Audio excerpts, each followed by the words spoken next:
menjaga agama. Lepas tu hifzul mal, menjaga harta. Kemudian hifzul nafs, menjaga diri. Kemudian hifzul nasl, menjaga keturunan. Jadi sebenarnya yang saya dah selalu sebutkan tu, jadi kalau dia keluar rumah, kalau keluar rumah hanya setakat untuk ziarah kubur, jangan. Tetapi kecuali dia keluar rumah seperti dia ada appointment dengan doktor. Dan itu pun bergantung juga. Appointment buat apa? Kalau hanya setakat appointment buat check up, tak. Ada appointment rutin tiap ada setengah orang dia setiap bulan pergi ke doktor. Dia setakat hanya cek gitu je, tak. Tapi dia memang penting begitu. Kalau tak, nanti akan menjejaskan kesihatan dia. Boleh jadi dia ada penyakit gula, kena appointment tu kena datang. Kalau tak, bahaya untuk kesihatan dia. Tu baru datang. Kalau pergi ziarah kubur dengan mahram dia, Ustaz? Tak boleh, walaupun pergi keluar dengan mahram, kecuali perkara yang darurat. Jadi orang yang dalam keadaan iddah tak boleh keluar rumah kecuali dalam keadaan darurat. Darurat tu bukan darurat kata-kata kita, rasa-rasa darurat itu tak. Dia akan menjejaskan kesihatan kita, menjejaskan agama kita, menjejaskan harta kita. Ada macam hari itu jemaah saya, dia dalam keadaan iddah. Tapi sekarang ni dia tengah kena uruskan masalah tanah. Sebab mak mertua dia ni sakaratul maut. Kalau tak settlekan sekarang, nanti akan jadi masalah besar. Cepat settlekan masalah dia ni, masalah dia. Jadi disettlekan untuk menjaga harta ni boleh. Jadi ada perkara yang penting kena dijaga dan ada yang tak boleh keluar. Kalau hanya setakat untuk ziarah sahaja tak boleh. Walaupun dengan mahram. Walaupun pergi dengan anak sendiri, walaupun dengan anak. Lama Ustaz. Lama nak tunggu 4 bulan tu. Ya. Kecuali mungkin ada setengah individu dia ni ada jenis penyakit macam OKU. Ini ada penyakit dalaman. Kalau dia tak nak, dia maknanya apa yang dia nak tu tak dibagi, dia mengamuk, dia badan sendiri, kan ada jenis orang macam tu kan. Tahu tak? Tahu. Dia nak pergi keluar. Kalau tak dibagi keluar, maka mengamuk. dia akan menyebabkan diri dia sendiri, cederai diri sendiri. Ambil pisau ke dia tokok diri sendiri supaya dibenarkan keluar. Dia ada jenis orang punya penyakit jiwa. Depression lah tu kan. Jenis macam ni boleh. Okay. Sebab kalau tak, dia akan mencederai diri sendiri. Kita ikat pun dia akan berusaha nak uluk-ulukkan diri sendiri. Tapi kalau dibagi, nanti dia sihat. Jenis macam ni boleh. Tapi kalau ini sihat, tak ada apa-apa, saja je rindu dengan makanan. Sebab dia susah hati. Dia kata mestilah orang semua pergi kubur ziarah suami dia tak dapat pergi. Ya, tapi itulah aturan Islam. Itu bukan aturan saya, itu aturan Allah dan Rasulnya. Dan itu ada dalam Al-Quran dan hadis. Jadi kalau selagi masa iddah tak boleh keluar kecuali dalam keadaan darurat. Kalau hanya setakat sedih hati dia, biasalah. Isteri yang kalau suami dicintai isteri, kalau dia pergi pasti isteri sedih.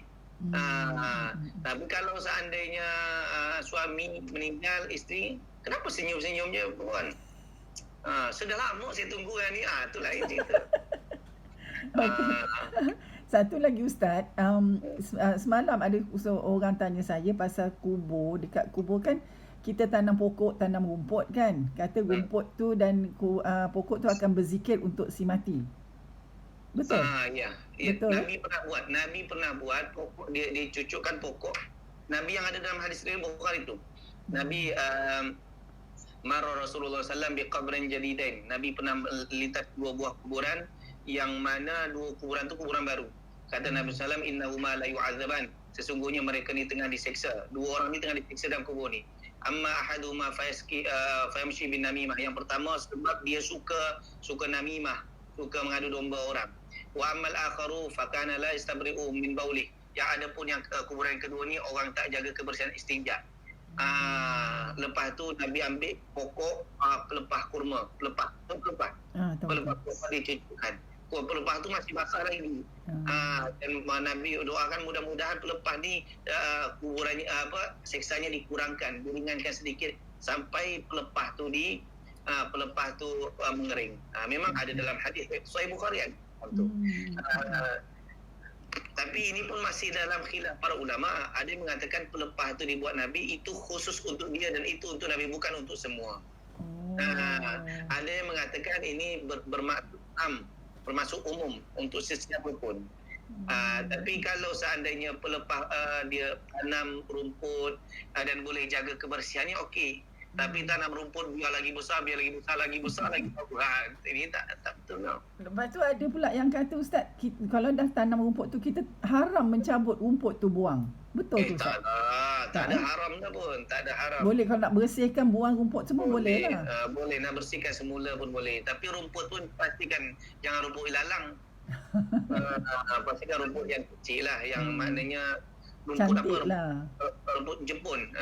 Rumput yang halus-halus tu. Halus tu.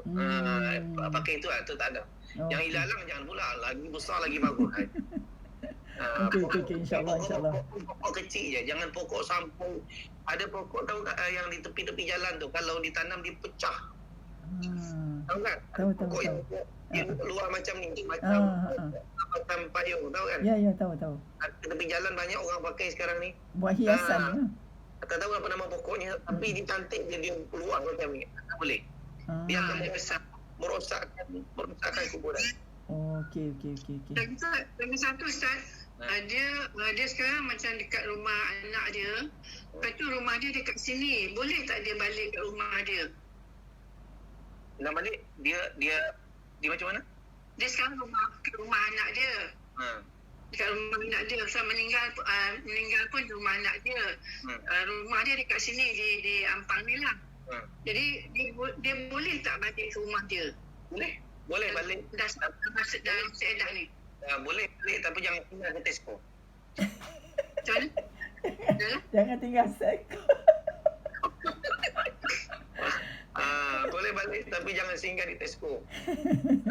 Singgah Tesco, shopping dulu, makan di kedai mamak ni, tengok dulu. Ini tak boleh. Tapi kalau hanya setakat pergi baliknya, tak ada masalah. Sebab memang hukum asalnya dia akan kena tinggal di rumah suami dia. Dia dengan suami dia di mana? Di Ampang. Dulu rumah di suami dia di Kelantan. Contoh, rumah dia di Kelantan. Tapi sebab anak dia di KL, jadi bapa dia dihantar sini nak pergi ke hospital Ampang atau hospital KL. Meninggal sini. Maka dikuburkan di sini. Contoh, dia tak bawa ke Kelantan. Dan di mana si isteri akan kena balik di rumah dengan suaminya lama. Di mana Kelantan, adul di Kelantan. Tapi kalau seandainya di Kelantan tu tak ada orang, dia seorang je duduk. Kalau dia duduk, bukan akan lagi sedih. Maka dia duduk dengan anak dia. Di situ, boleh. Janji tak keluar daripada rumah. Dan itu yang ketetapan dari Allah. Terima kasih Ustaz. Jelas lah. Jelas kan? Jelas, insya-Allah. Memang susah. Susah ke Saya memang banyak orang ketika meninggal suami dia susah hati kan. Biarlah kita meninggal dulu Ustaz. Biasanya orang yang memang isteri dia betul-betul cukup. Biarlah kita meninggal dulu. Biar kita meninggal dulu, tak ada masalah. Dah lama dah aku tunggu ni. Dah, adil lah. Jangan tahu ni. Biarlah meninggal dulu. Dia takkan cakap.